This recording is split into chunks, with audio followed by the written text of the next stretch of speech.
whether you're doing it in points or hours. I really I don't care what estimate process you're using. I think it's all a waste of time. And so flow metrics are really intended to be kind of the simplest approach to understanding how value is moving through your system.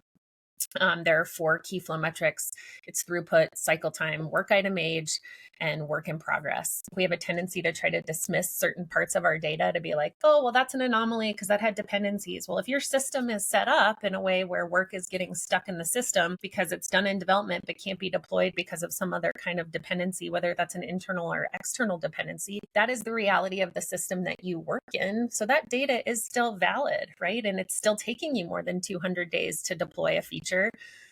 Even though it might only take you 30 days to do the development work, right? How long have we been making an investment on this work without seeing a return on that investment?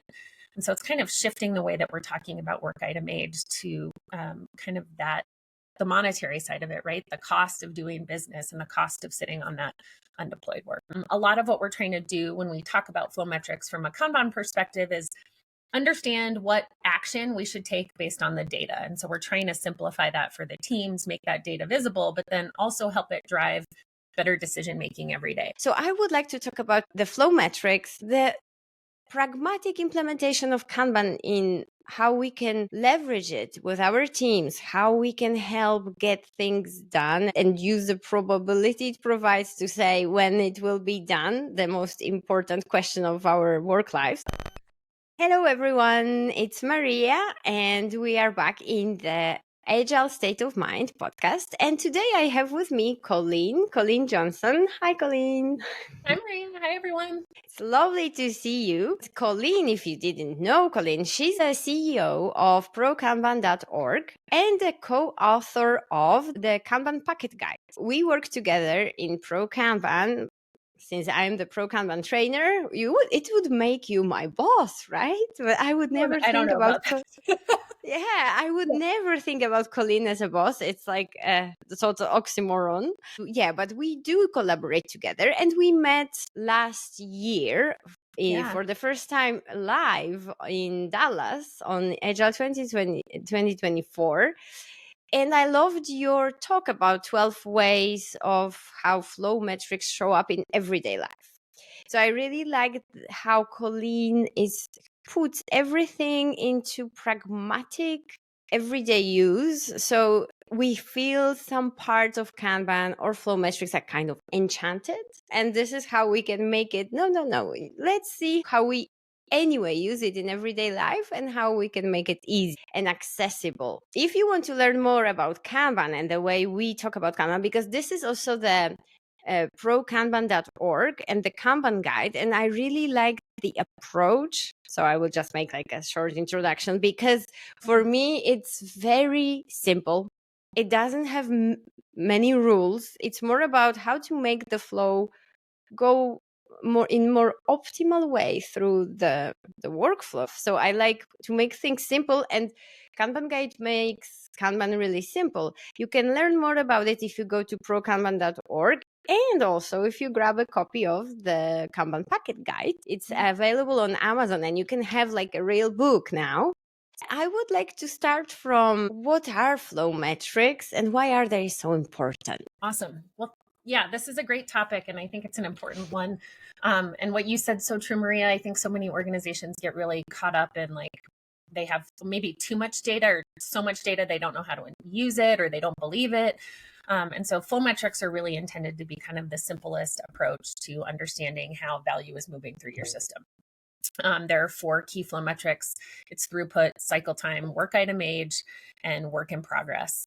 And they are all pretty simple metrics. You probably have them all now, which is also really beneficial, right? You don't have to go through this process of trying to baseline your data or gather new data when you're starting this process of looking at your flow metrics, because it's data that already exists for how you're working. Now, all of that being said, where the idea came from about the 12, your question about where did the 12 ways flow metrics show up in everyday life. So if you're looking at things like work item age in your stand-up, hopefully that's helping you figure out as a team what thing is the highest priority item for us to organize around. And in most cases, hopefully it's the oldest item on your board instead of going to pull something new, right? That's the kind of behaviors we're looking for. Yeah, I would like to stop you for a moment because Yeah, work item age is like the metric that when you learn about Kanban and you learn about the flow, you understand it's probably the most important metric.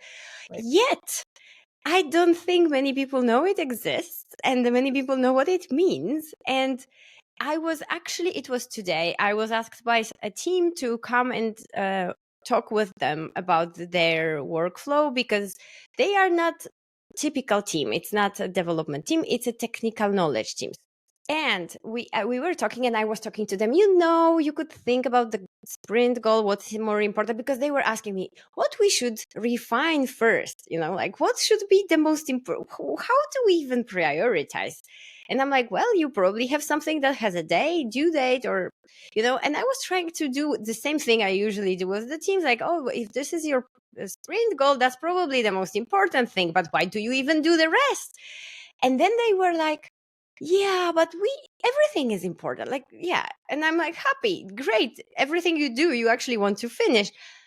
So maybe you should look at what spends more time in your in being in progress, right? Maybe your prioritization should go towards, is there something that sits here for a long time and nobody pays attention, and it's actually something that if we finish it and we start finishing those items that spend already a long time in our work in progress in our system, then we could really see the change, how quicker and more productive our work is, right? So, and they were so happy. They were like, oh, we never thought about this.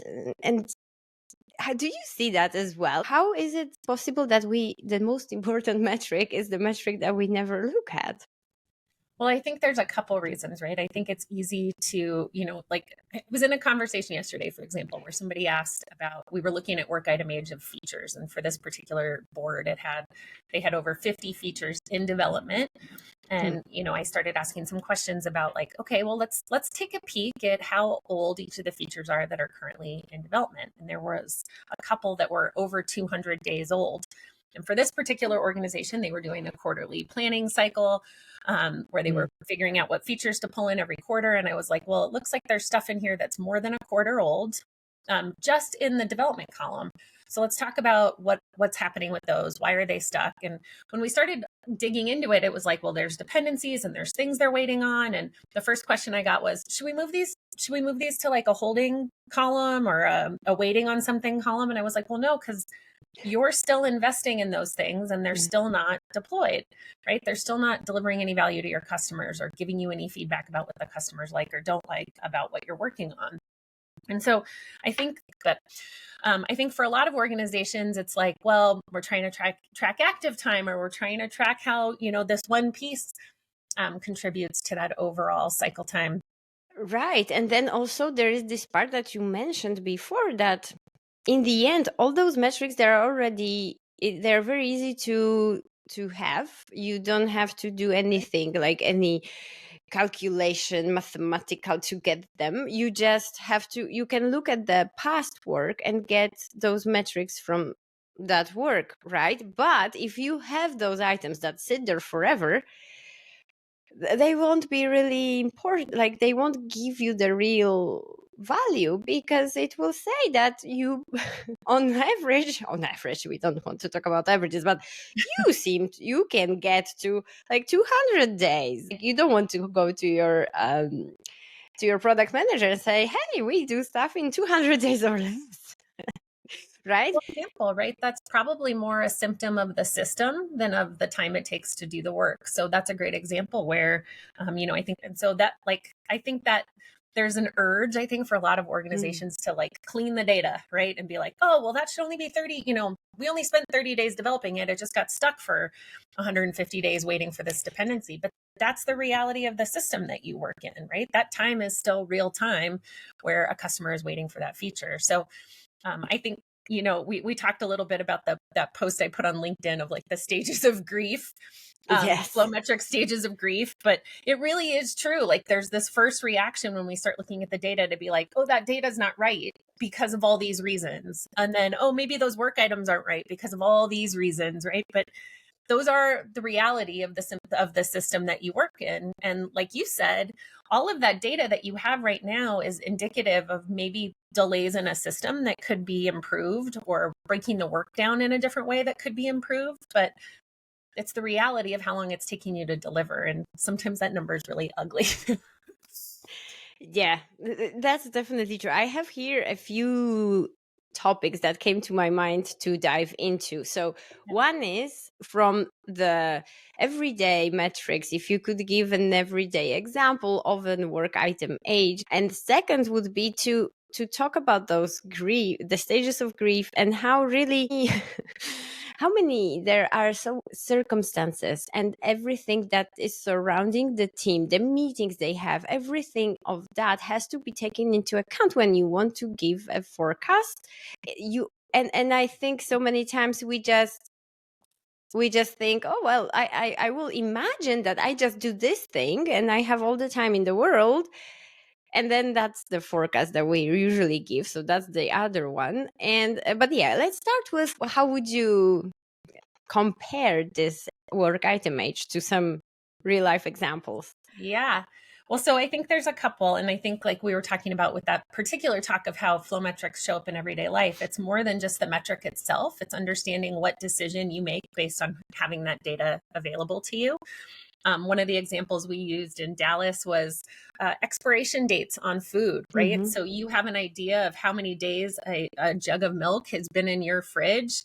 And when it's nearing that expiration date, you're going to make a decision about whether or not you're willing to drink that, right? How much risk is associated with how old this milk is? So that's kind of one that I think we make decisions about every day. One that I think is kind of an interesting driver of behavior or driver of action is looking at the time that something's been in process. And so if you have drive-throughs at Starbucks or drive-throughs at fast food restaurants, you may not be able to see this from your car. Sometimes you can, but they have a timer inside of the drive-through windows that are telling them how long a car has been in the queue. And they have targets that they have to hit about how long that car takes to get through the drive-through process. And if it exceeds that time limit, this is an SLE, right? We're talking SLEs now. They can see that it starts making noise and like flashing behind the thing that car has been in the drive-through for too long.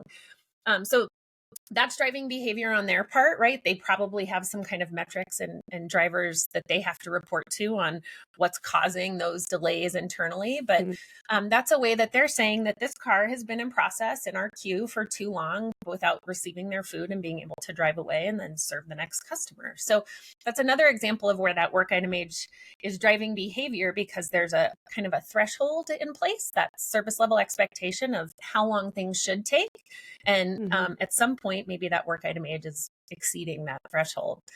So that's another place where that's driving some action. But our goal here with all 4 flow metrics is really how are they helping drive action for both the teams and decision making, whether that's prioritizing capacity, prioritizing new work, or understanding what to do next.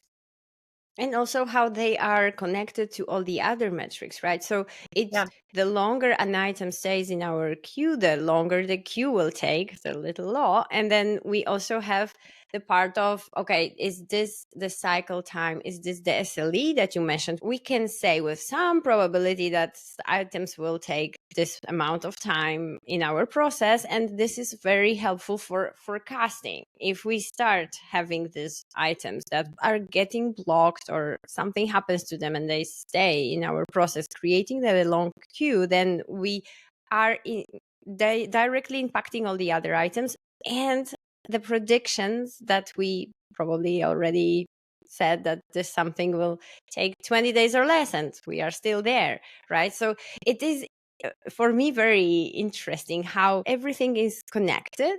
So if you spend too much time in this queue, then everybody else will be impacted. So all your items will be impacted. And this is very important to understand. And it also, when I'm thinking about it, as you said, it's like, yeah, we have the expiry date on food. That's the SLE. That's how long we should. That's it. Also, sometimes it says best before, right? It's like, it's best that you eat it before this date. It's best that you finish it before this date, right?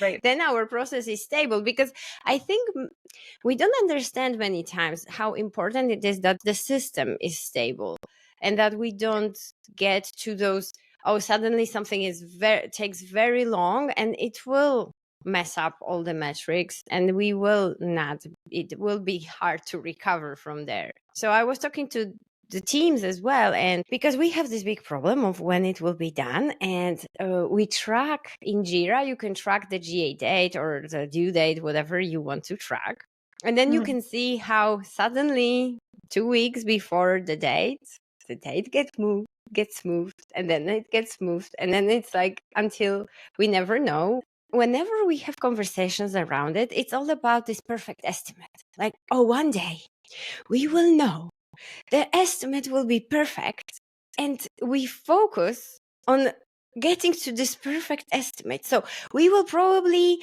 need to, maybe those story points need getting better. Maybe we should use not Fibonacci, now we will use the normal, maybe we use hours, and it's sometimes I feel so, it's like a useless conversation, and It is. It totally is. so much time, and many times we are asked, right, like, how can we estimate better? Right. It's Yeah. I mean, I think all wrong. it is. And we're spending energy kind of on the wrong part of the conversation, I think, when we're looking at that estimating, whether you're doing it in points or hours. I really I don't care what estimate process you're using. I think it's all a waste of time. Because I think you're spending so much time trying to discuss and determine how you're going to do the work in order to provide that estimate, without just getting in there and getting your hands dirty in the code to figure out what you need to do. And so that's taking time, right? All of that's taking time away from doing the actual work. But here's the other part of it. Nobody's trying to give shitty estimates. Everybody's really trying to do their best job of giving the best estimate that they can come up with. But we're all thinking about the part that we're contributing and our hands on keyboard. So if I tell you that this piece of work is going to take me 2 days, I'm thinking about the time that I need to sit here and code is going to take me 2 days worth of work. But I'm not factoring in meetings and sick time and all the bugs that pop up and all the other things in my system that are going to contribute to that 2-day estimate turning into a 4-day estimate. But it really might be 2 days of work. And that might be the perfect, precise estimate for that particular work item. But all the other things are going to make that into 4 days or 6 days or whatever, when it needs to move from point A to point B through our process. And that's why using that past data becomes so important. It already reflects all of those things. If I'm a team that deals with a high amount of interrupt-driven work or production support tickets, that's reflected in my cycle time and throughput already. Or if I'm a team where maybe we're constantly getting pulled off in different things, or we're getting pulled into estimation meetings, right? Or we're trying to do architecture for a future project, and that's pulling my time away from doing development work. That's all going to be reflected in my cycle time and throughput from the past. And so that's where using that past data as a way to predict the future becomes far more accurate. And then we want to make sure that we're continuously reforecasting those things as new data is coming in. And you know what? You have new data every day. Did I get something done? Did I not get something done? Every day is a new data point that you can start to pull into that forecast. Yeah, and so many examples come to my mind when I'm thinking about it. And one recent example is because I'm doing renovation of my house, and now I am on this other side. I am this customer that comes, and I'm like, I'm just redoing the bathroom. Can you tell me an estimate? And it's like, you did so many bathrooms. Come on, you know how to do it. You don't need to see my house. And then you start working, and then they scrubbed all the things from the bathroom, and they saw that the wall was super wet. That's not something that happens on every house, right? It is Right. my typical case. And given this, we have to rethink and do the new forecast, because now there's something that we uncovered, or it was raining for many days, they couldn't come, something happened with the car. So I think that what you said is just so true, that we have this context and the circumstances that we are in, and we cannot take the work out of them and just say, in this perfect world, mathematically speaking, where everything is perfect, we don't have anything that's influencing that calculation, this is what it's gonna take, right? That's why looking at the past data, and for me it's also so liberating, because looking at the past data, you don't really have to do any of this like stretching your thinking hard if it's a 5 or it's an 8, right? You just look at the past data and you see, okay, within all the circumstances, all the different things and new requests that come all the time, we can say we have this SLE, right? This cycle time, or we can do something. And then we also can work on the levels of risk that we want to take when it comes to forecasting. Could you elaborate a little bit about that? Because Well, yeah, and let's go back to your bathroom example here. So I think what often happens is what you said, right? We just keep changing the date. Every 2 weeks, something else happens. There's some other piece where now your contractor is going to come and say, because of the water in the wall, it's going to be 2 weeks later. And because I couldn't come for 2 days because now this overlapped with a different project that I was supposed to start, now it's going to be 2 weeks later than that. A lot of times what happens when our default is to always change the date is we take the conversation about options off the table. So if we go back to your bathroom, let's say you have guests coming, right?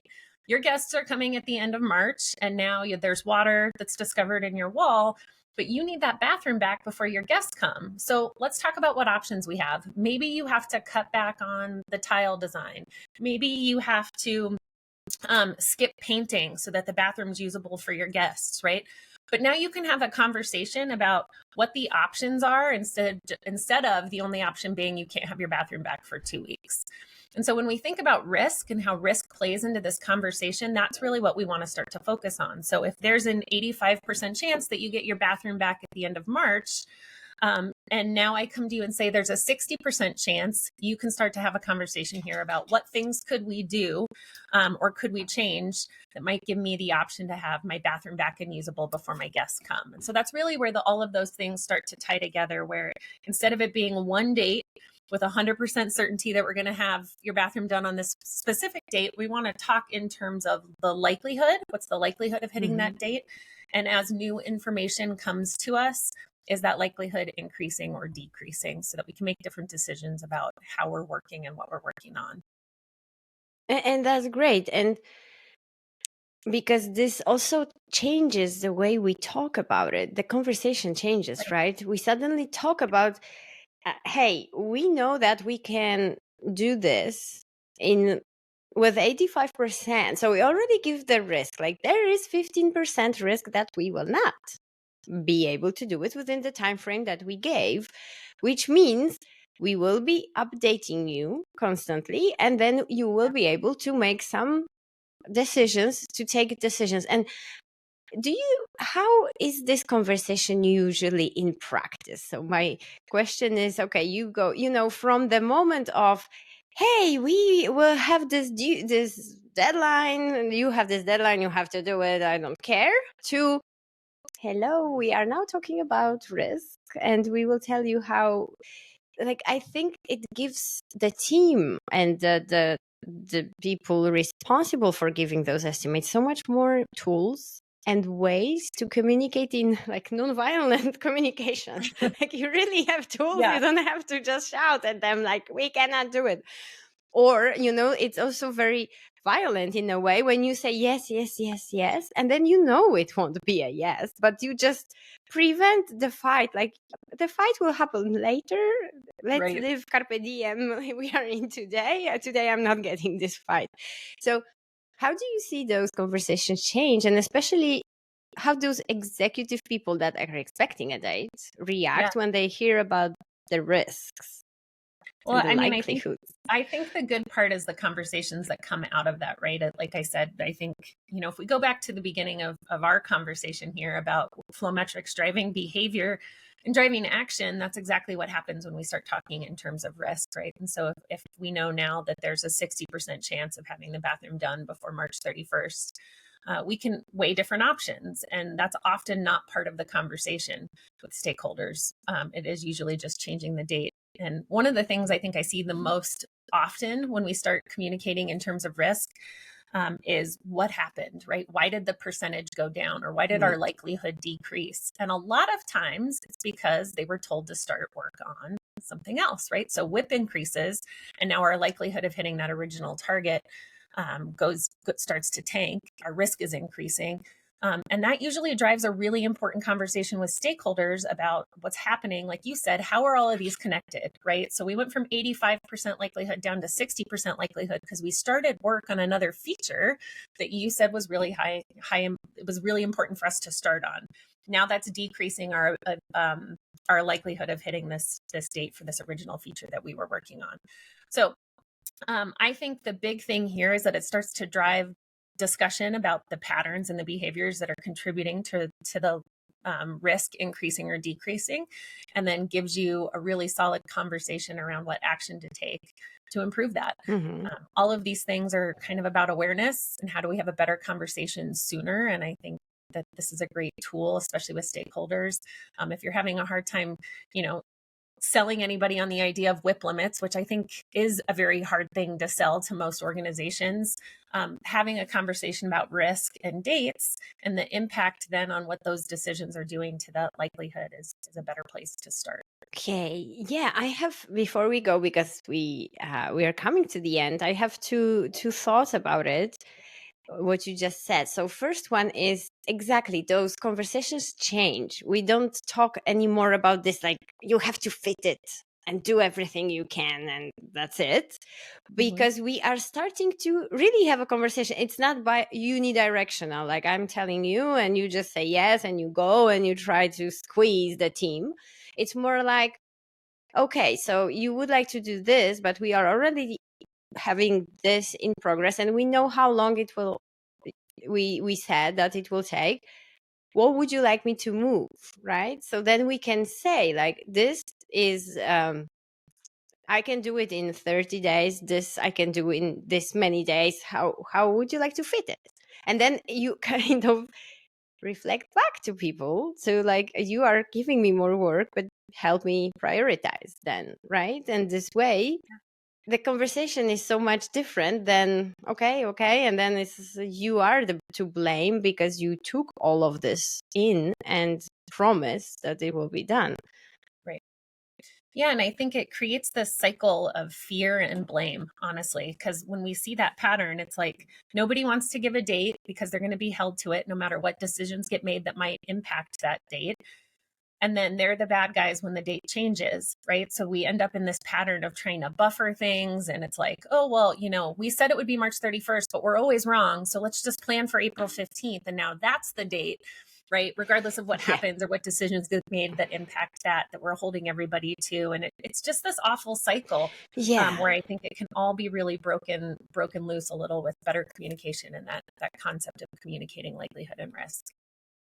Yeah. And then it also gives you so much more confidence when you face those C-levels or those executives, because you are backed by the data and you're talking about very easily, you can explain why, right? Otherwise, it's like, oh yeah, we made this, nobody trusts anyone anymore. And it's really hard. But then I have, going back for a moment, just to close to those grief, because I love that. And I was reading about it and I thought, because I'm creating now a training for the teams to go from this deterministic thinking when you are saying this is the estimate that we have to like more probabilistic and taking into account everything that we know. And I'm thinking, what will happen? So I'm already planning a second, like a follow-up training for when you realize what are those metrics, you'll realize how long it will take to get anything done. What then?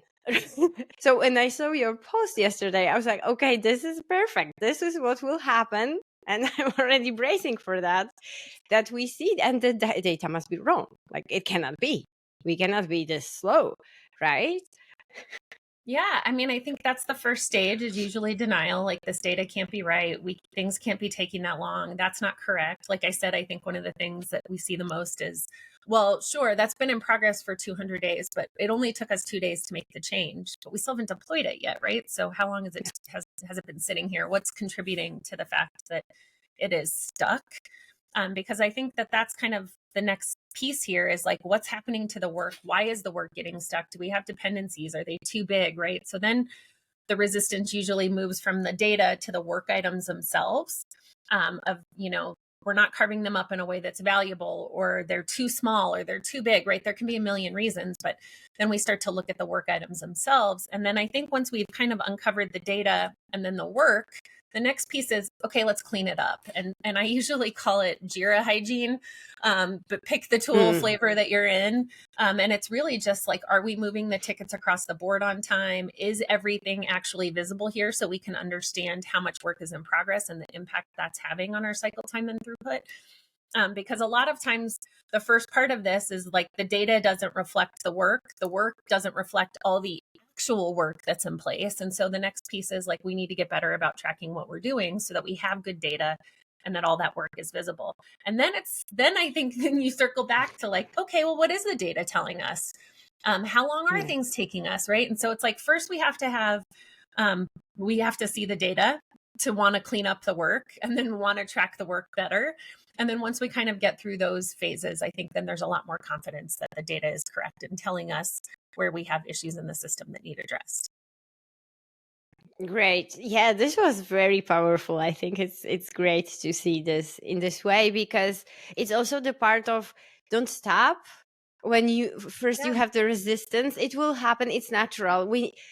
We always wish for better life, right? We wish for a better outcomes, and then we see the reality, and it can be scary, but let's not stop. Let's continue this work. Let's see how we can what we can do to improve this flow.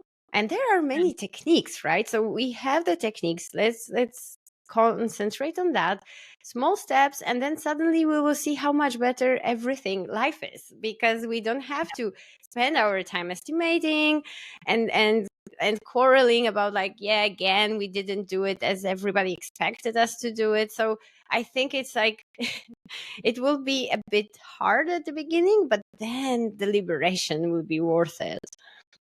Definitely. Totally agree. Great. Thank you so much for joining. Really interesting. And I think, yeah, I really wish we can spread this word around and also liberate people from this estimation loop, because you get into a loop when the estimation is kind of a king and you have to just make the best estimates, as opposed to like forget about that, start new, and just focus on what you can really influence. Absolutely. Yeah, I love that, Maria. And I think getting started is often a lot easier than you think. We just actually put a new blog post out on the Pro Kanban site that highlights a bunch of free tools that are out there to help you get data out of whatever tooling you're using at your organization. Because I think that's usually one of the first barriers we hear, is that we can't get the data out. We can't get it out of Jira. We can't get it out of ADO. We can't get it out of Rally. Take your pick. But you'd be surprised how many amazing brains in our Pro Kanban community have gone out and built their own tools to do exactly that, and they're willing to share them. So if you check out that tools blog, it lists out a bunch of free tools that you can go get access to, so you can start to get your hands on this data and see where you're at. Great. I talked to Benji as well recently, so I know some of those. So, okay, I will share the link in the description so everybody can grab the link and start using it. Because really it's about starting, and then it's really easy to keep going.